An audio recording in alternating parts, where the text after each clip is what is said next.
what disappoints me even more is that what if there was a way that we can combine the combat from the second game and perhaps like the writing in the first game, combine them all together and just make a quality product.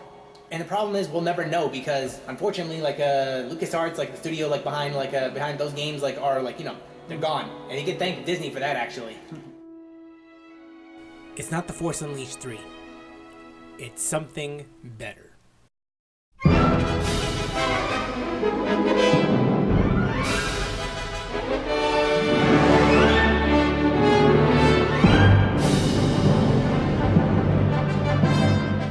Star Wars Jedi Fallen Order is an action-adventure game from developer Respawn Entertainment and publisher Electronic Arts. This is the first single-player focused Star Wars video game since Star Wars The Force Unleashed 2 in 2010.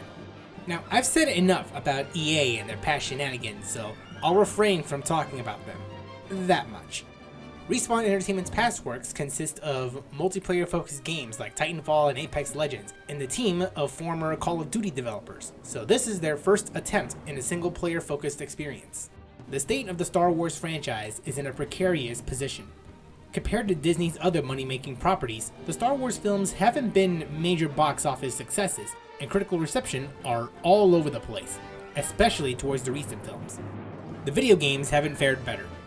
Since Disney gave the exclusive video game license to EA in 2013, there have been only 2 games released, and both were critical and commercial disappointments. This is including several canceled projects that resulted in a studio closure. This is compared to other beloved Star Wars games in the past, such as the role-playing game Knights of the Old Republic, the aerial combat game Rogue Squadron, and the original Battlefront games. Needless to say, a lot of things are riding on this game. Does Jedi Fallen Order make up for nearly a decade of missing single-player Star Wars games? Let's find out.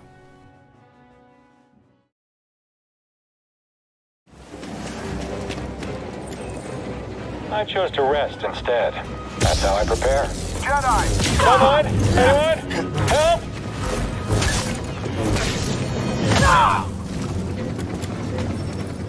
Jedi Fallen Order is a combat and exploration-heavy game, inspired by other games such as Dark Souls, Uncharted, and Metroid. The player takes on the role of a Jedi in training and is able to use a lightsaber and various force powers such as time manipulation. As the game progresses, the player will acquire new combat skills and force powers that will aid their journey. Even on lower difficulty settings, Jedi Fallen Order can be challenging. There will be moments where execution and patience are put to the test. Learning when to attack is just as important as knowing when to evade and heal. One small mistake can mean death.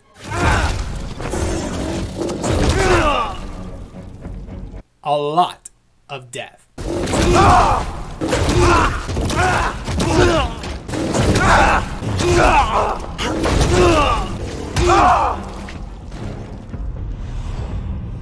In comparison to Dark Souls, however, where deaths could sometimes feel cheap, this game manages to balance out the difficulty well. This isn't like a typical single-player game where the player travels in a set path, visiting an area only once, like The Force Unleashed. In fact, Jedi Fallen Order rewards players with customization items like ponchos, skins for your droid, and your ship by searching every nook and cranny. There are areas that are inaccessible to the player early in the game. As the player acquires more abilities, they can revisit previously explored planets and discover secrets with these newly acquired force powers. I've mentioned this before with Battlefront, but the worlds are simply beautiful. Comparing Battlefront to Jedi Fallen Order's visuals feels a bit unfair. There's an argument that can be made that DICE's Battlefront series looks better because the maps are constrained. In contrast, Jedi Fallen Order's visuals are fantastic because of how much of the world there is to explore in a single planet. The game's presentation and cinematic presence can be felt here. Much like Uncharted, as the main character traverses the game world, the camera shifts to different angles in order to show off the scale of the game. These gameplay and cinematic elements that exist in other games blend together in Jedi Fallen Order effectively, creating an experience that's unique to the franchise, but familiar in some respects. But the gameplay of prior Star Wars games like Knights of the Old Republic and The Force Unleashed aren't the only things that converted gamers into Star Wars fans.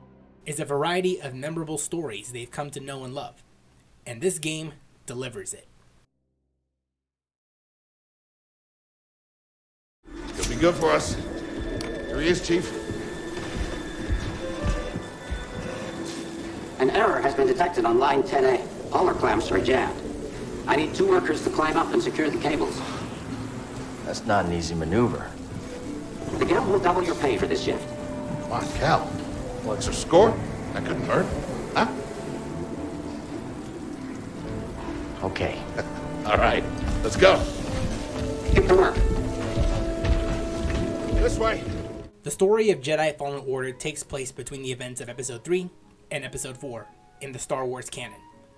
It follows a Padawan named Cal Kestis, who's in hiding from the Empire after surviving the Jedi Purge, codenamed Order 66.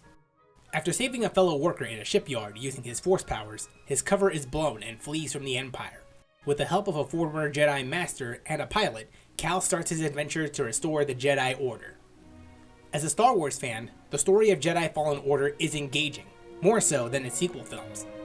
It isn't about this nobody who just so happens to wield a lightsaber and becomes a skilled Jedi in a matter of days for no apparent reason. It's about this Padawan who lost his connection to the Force and progressively regains his strength as the story moves forward. This might sound like I'm going off on a tangent, but there's a point to this. For as long as I can remember, skill trees have become so overused in a variety of video games, it sort of loses its meaning. The way I see it, skill trees are meant to show a character's growth, not only by strength, but to show that the character you started off isn't the same one by the end of the game. From a gameplay and narrative standpoint, a skill tree in this game makes sense. It acts as a visual representation of Cal's reconnection to the Force. The story of Jedi Fallen Order isn't limited to only the main quest. As players explore planets, they will come across echoes to tell stories of other groups and individuals in the game that builds upon the world, such as an Empire mining group and former inhabitants of an abandoned village.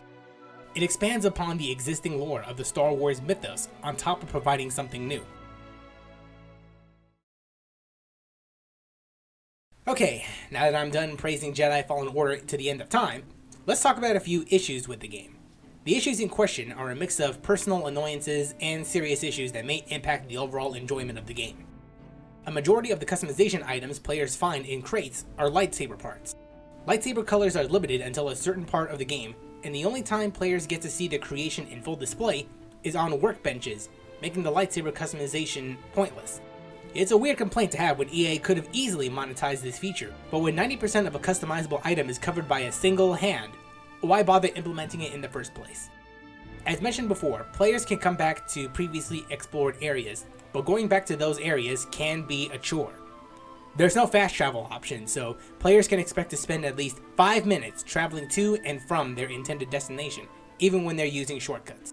Sure, the journey mitigates this by making the game bask in all of its glory, but the feeling wears out by the 5th time. The worst offender of these issues are the amount of bugs and glitches that can appear during gameplay. These bugs range from audio desyncs during conversations to rebuilding the Jedi Order. But it requires someone strong in the Force to pass its test. And since you're not a Jedi anymore, that's why you need me. I know you don't trust me. And I'm not really sure I trust you. But we have a common enemy. And a common cause. to glitching through a wall and falling through the game world. If I'm able to recreate a glitch like this so easily, then it's clear to me that more testing was needed before release.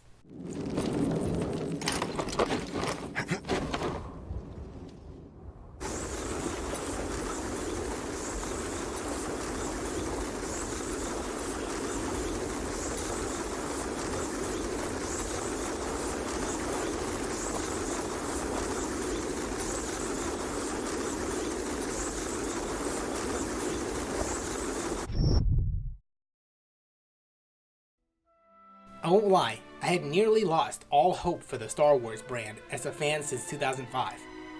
The Last Jedi, in my opinion, was decent upon first viewing, but became worse after repeated viewings.